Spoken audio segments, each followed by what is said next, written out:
Evening, everybody. West Strip Public coming at you. Tonight I'm going to talk about my Kewpie mayonnaise that I have in the fridge. How I make it. Talk about GMOs and my 5 seed oil rules of thumb. So, Kewpie mayonnaise tends to be made with soybean oil and all that shit. And a lot of individuals on the internet doing Kewpie mayonnaise recipes like to use avocado oil. And we don't have all the government and private and communal by people's regulatory infrastructure, infrastructures that we have for extra virgin olive oil. So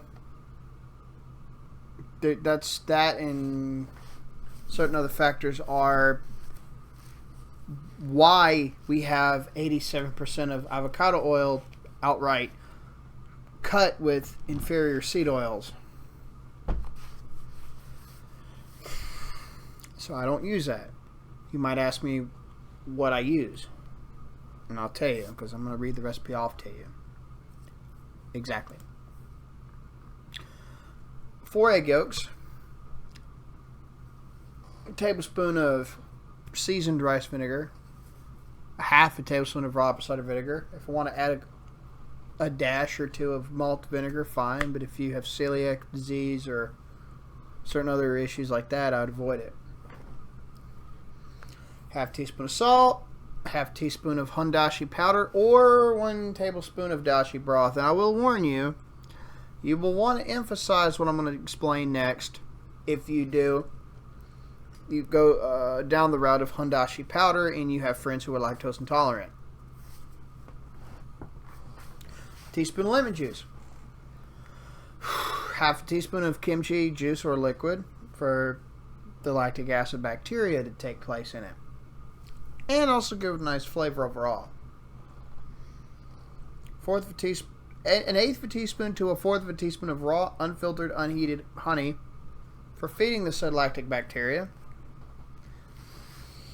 Half a teaspoon of either a spicy brown mustard, Japanese karashi, or hot Chinese mustard. But the first two are more, especially the second one's more traditional for a Kewpie. And 1 to 1 1/4 cups of the oil. Now, my oil blend tends to be 1 part of either extra virgin babasu oil, liquid coconut oil, I'm saying oil in quotation marks, this is a fat, or an MCT oil for the saturated portion, and then 1 part of either extra virgin non-GMO canola oil, I'll get into that soon, extra virgin non-GMO high oleic safflower, or extra virgin non-GMO high oleic sunflower oil. Either one of those saturated plant fats that stays liquid, and one of those choices of monounsaturated oil or high oleic oil put together. That's my oil blend. I use pastured or pasture raised, if you want to say that, eggs for the yolks. In a glass bowl, I just whisk together the cold egg, make sure the egg yolks are cold, and I put it together, the salt, the Hondashi, and the mustard. And then I combine the lemon juice and the vinegars in a separate bowl, and thoroughly whisk the oil into the egg yolk mixture. I start whisking briskly. I use a electric whisk, very much easier and quicker to do, and then I start whisking briskly, and then I make sure the egg yolks and the seasoned egg yolk mixture starts to lighten in color and aerate. Now I start adding the oil a few drops at a time until it all seems to thicken and lighten up some more. That's how you got an emulsion on your hands. Once you reach that point, you can relax your arm a little or keep it going. If you're hand whisking or if you use an electric whisk, keep the same speed. It doesn't matter. And increase the oil flow to a constant but really skinny stream. Once half the oil is in, add half of the vinegar and lemon juice mix. Start whisking again and adding the oil in at the same constant, but that really thin stream until it's all incorporated. And once all the oil is finally incorporated, add the last of the lemon juice vinegar mix, and then add your kimchi juice and a tiny bit of raw honey to feed the lactic bacteria. Hand whisk them all in. Taste it with the end of your finger. Make sure your fingernails are impeccably clean. Hands are impeccably clean before doing that. If it tastes just right, great. Let it sit for 8 to 12 hours in a dark but ambient temperature room so the bacteria will culture and preserve the mayonnaise for multiple months up to a year. And that's how I do that. Now, excuse me. You'll never see me advocate seed oil on this channel. But I do have a rule of thumb. 5 rules of thumb to be specific. And what are those? Number 1 is they have to be majority monounsaturated or high oleic. 2, they have to be non-GMO. I'll get into that in a bit. 3, they're first cold pressed. 4, they're glyphosate free. 5, they're sustainably made.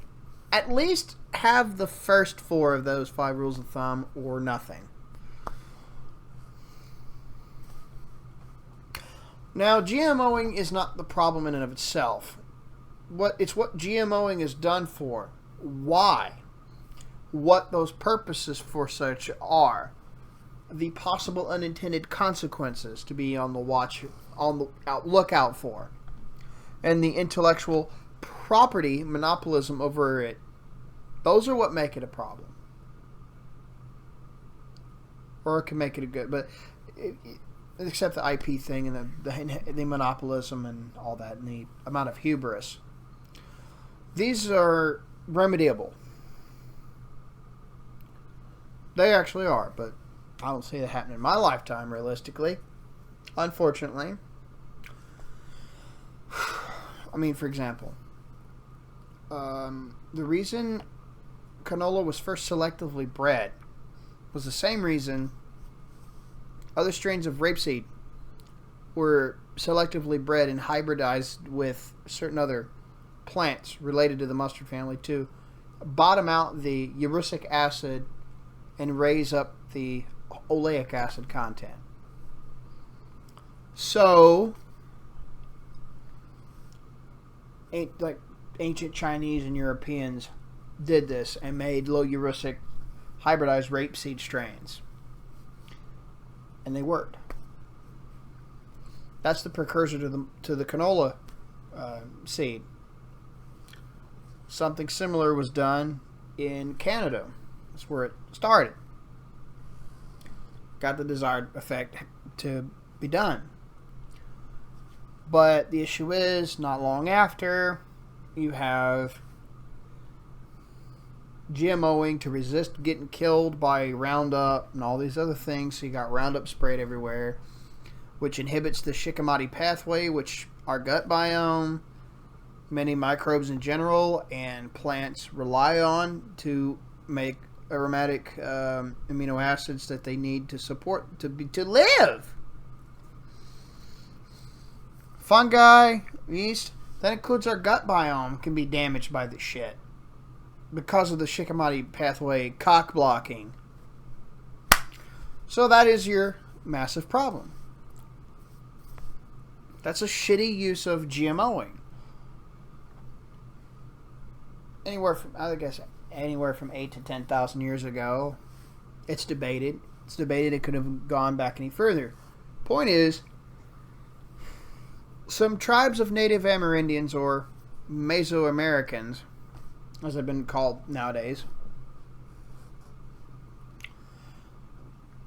they've been called that for, I don't know, a decade or more.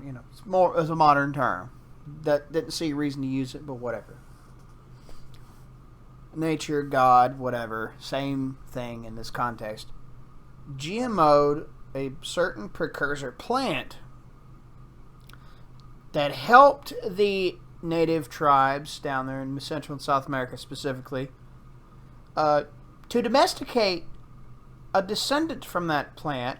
And that descendant is what we now know of as the sweet potato, which we've had in the human population for, they say it's debated to be 8,000 years, 9,000 years, 10,000 years, and even further back.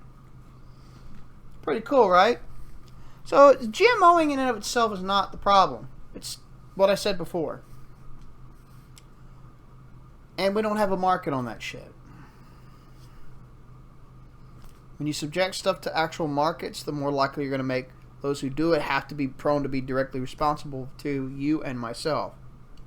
Have to be made accountable, be made culpable, and so on and so forth.